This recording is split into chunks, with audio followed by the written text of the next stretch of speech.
আসসালামু আলাইকুম। প্রিয় সরকারি কর্মচারী ভাই ও বোনেরা, সবাইকে আমার আন্তরিক শুভেচ্ছা এবং অভিনন্দন।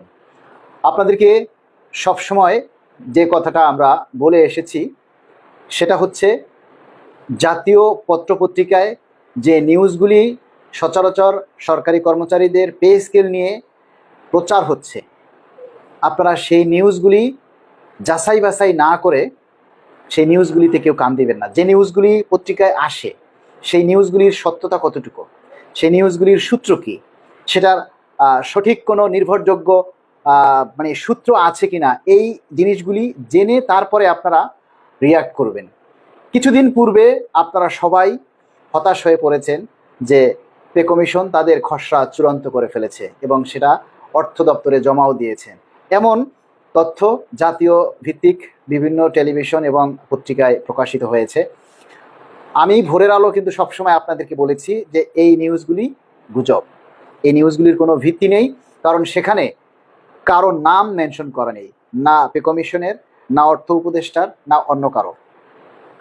ঠিক তার 1 থেকে 2 দিনের মাথায় তথ্য অধিদপ্তর থেকে একটি স্পষ্টীকরণ পত্র জারি করা হয়েছে, যেখানে লেখা ছিল যে পে কমিশন নির্দিষ্ট সময়ের মধ্যেই তাদের রিপোর্ট জমা দিবে। পে কমিশন আপাতত তথ্য সংগ্রহের কাজে তারা ব্যস্ত রয়েছেন। বিভিন্ন সংগঠন এবং প্রতিষ্ঠানের থেকে তারা সংলাপ করছে, মত বিনিময় সভা করছে।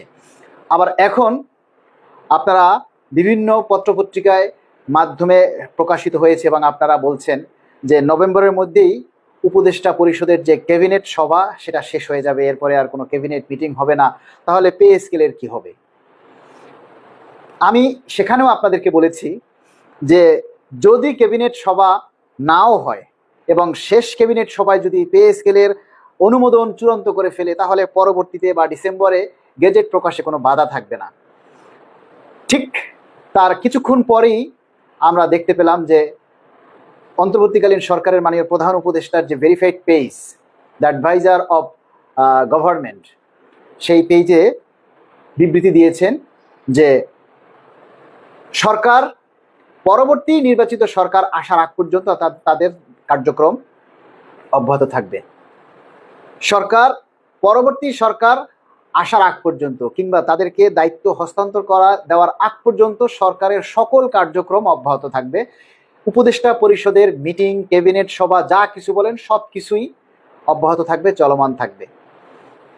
দেখলেন তো, আপনারা কোনো নিউজে বিভ্রান্ত হবেন না। হ্যাঁ, তবে এটা ঠিক যে অতীতেও এই ঘটনাগুলি ঘটেছে। অতীতের সরকারের মধ্যে থেকেও কিছু এমপি বা মন্ত্রী বা অন্যান্য সদস্যগণ কখনো কখনো কিছু তথ্যের কারণে বিভ্রান্ত ছড়ায় এবং সরকারকে বিব্রতকর অবস্থায় পড়তে হয়। এই ঘটনা অতীতেও ঘটেছে, হয়তো এটাও তার ব্যতিক্রম নয়।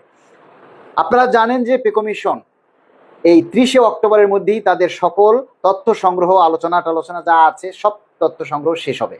এরপরে যে সব সংগঠন বা প্রতিষ্ঠানের সাথে যে সংলাপের মাধ্যমে যে প্রস্তাবগুলি উপস্থাপন করা হয়েছে কমিশনে, সেগুলি যাচাই বাছাই করে খুব অল্প সময়ের মধ্যেই কমিশন সরকারের কাছে রিপোর্ট জমা দেবেন বলে আমরা আশাবাদী। এবং দ্রুত সময়ের মধ্যেই আমরা সরকার মহোদয়কেও বলবো যে আপনারা গেজেট জারি করুন, কারণ এই অন্তর্বর্তীকালীন সরকারের সকল কার্যক্রম এই সরকারকেই বৈধতা দিয়ে যেতে হবে। যদি এই সরকার সেই সকল কার্যক্রমের বৈধতা দিয়ে যায়, তাহলে পরবর্তী সরকার এসে আর সেগুলি নিয়ে প্রশ্ন তুলতে পারবে না বা কোনো কিছু করার সুযোগ থাকবে না। কিন্তু এই পে স্কেল বা এই পে কমিশনের গেজেট যদি জারি করা না হয়, তাহলে নির্বাচিত সরকার এসে সবকিছু উলটপালট করে দিতে পারে।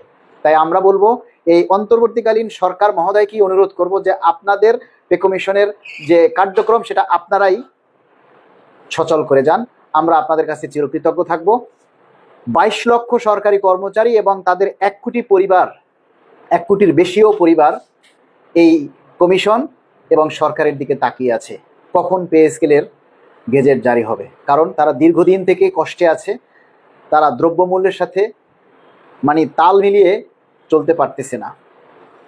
একজন সরকারি কর্মচারী হয়ে যে মানবতার জীবনযাপন করছে সেটা সত্যিই অমানবিক। তাই আমরা মাননীয় পে কমিশনের চেয়ারম্যান মহোদয় এবং সরকারের প্রধান উপদেষ্টা মহোদয়কে আমরা করজোর অনুরোধ করছি যে আপনারা অতি দ্রুত সময়ের মধ্যে সরকারি কর্মচারীদের ভাগ্য পরিবর্তনের জন্য এই ভাগ্য উন্নয়নের এই নবম পে স্কেলের গেজেট জারি করুন।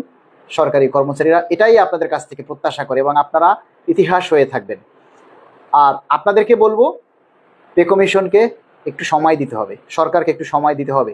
আমরা একটা বাইন্ডিং টাইম অলরেডি বিভিন্ন সংগঠন এবং সচিবালয় সহ দিয়েছি যে যদি ডিসেম্বরের 15 তারিখের মধ্যে আমাদের গেজেট জারি না হয় তাহলে সেক্ষেত্রে সারা দেশের সরকারি কর্মচারীরা রাজপথে তাদের ক্ষুধার তাগিদে, পেটের তাগিদে নেমে আসতে বাধ্য হবে। কিন্তু আমরা রাজপথে নামতে চাই না। আমরা প্রজাতন্ত্রের কর্মচারী, আমরা সুশৃঙ্খল জাতি।